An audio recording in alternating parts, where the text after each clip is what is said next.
결혼 8개월째 되던 날이었습니다. 제 통장은 그대로였습니다. 잔액도 그대로였습니다. 그런데 돈을 꺼낼 수 없었습니다. ATM 화면에 이렇게 떴습니다. 거래가 제한되었습니다. 창구로 갔습니다. 직원은 차분하게 말했습니다. 현재 이 계좌는 단독 인출이 불가능합니다. 공동명의입니다. 상대방 동의 없이는 출금이 어렵습니다.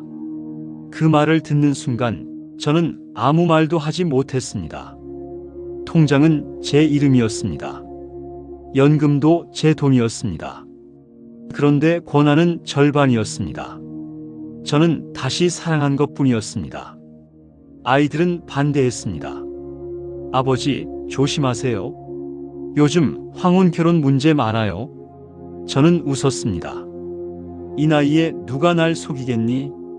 사랑을 의심으로 시작하고 싶지 않았습니다. 그 사람은 문화센터에서 만났습니다.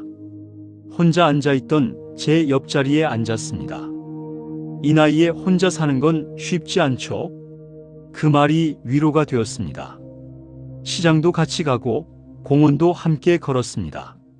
저는 오래 잊고 지냈던 누군가와 함께라는 감각을 다시 느꼈습니다. 결혼 준비를 하며 은행에서 이런 말을 들었습니다. 부부 공동관리로 설정하시면 편합니다. 자동이체도 통합되고 절차도 간단합니다. 그 사람도 말했습니다. 우리가 부부인데 굳이 따로 관리할 필요 있을까요? 저는 도장을 찍었습니다. 그때 저는 신뢰를 표시한다고 생각했습니다. 결혼 후 몇 달은 평온했습니다. 연금은 그대로 들어왔고 생활도 달라지지 않았습니다. 저는 아이들에게 말했습니다.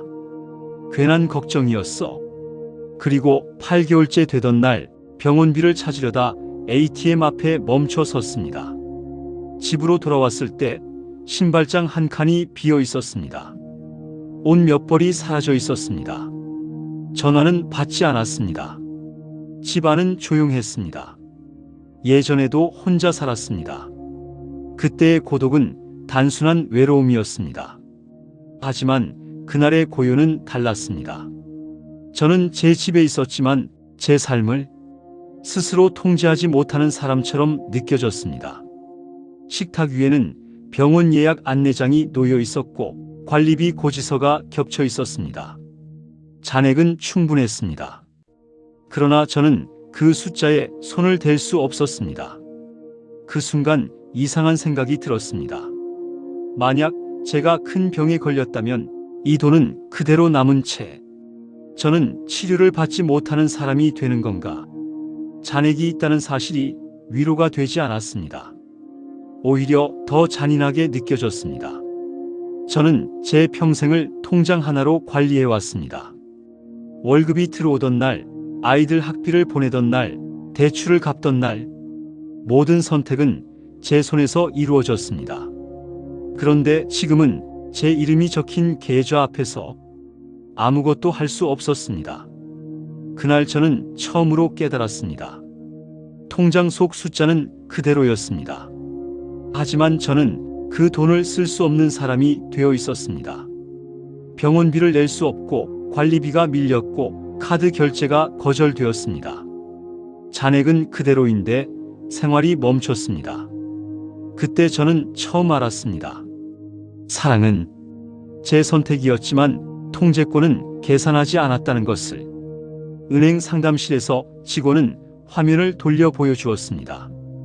계좌 유형, 공동명의. 공동명의는 소유권이 아니라 관리 권한이 동일하게 설정됩니다. 한 사람이 요청하면 거래 제한이 가능합니다. 저는 그 구조를 그날 처음 이해했습니다. 도장을 찍는 순간 관계는 시스템 안으로 들어갑니다. 그리고 시스템은 감정을 고려하지 않습니다. 저는 속았다고 말할 수도 있었고 억울하다고 말할 수도 있었습니다. 하지만 더 무서운 건 제가 계약을 이해하지 않은 채 감정만 믿었다는 사실이었습니다. 통장은 사랑의 증명이 아닙니다. 권한의 분할입니다.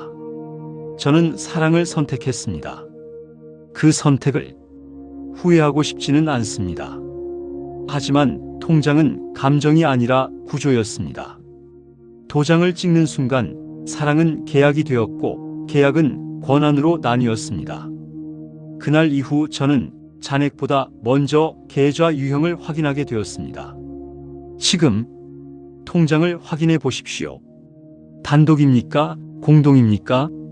잔액이 아니라 통제권을 확인하십시오. 다음 영상에서는 통장을 지키는 계약 구조를 설명합니다. 노후는 돈이 아니라 통제권입니다.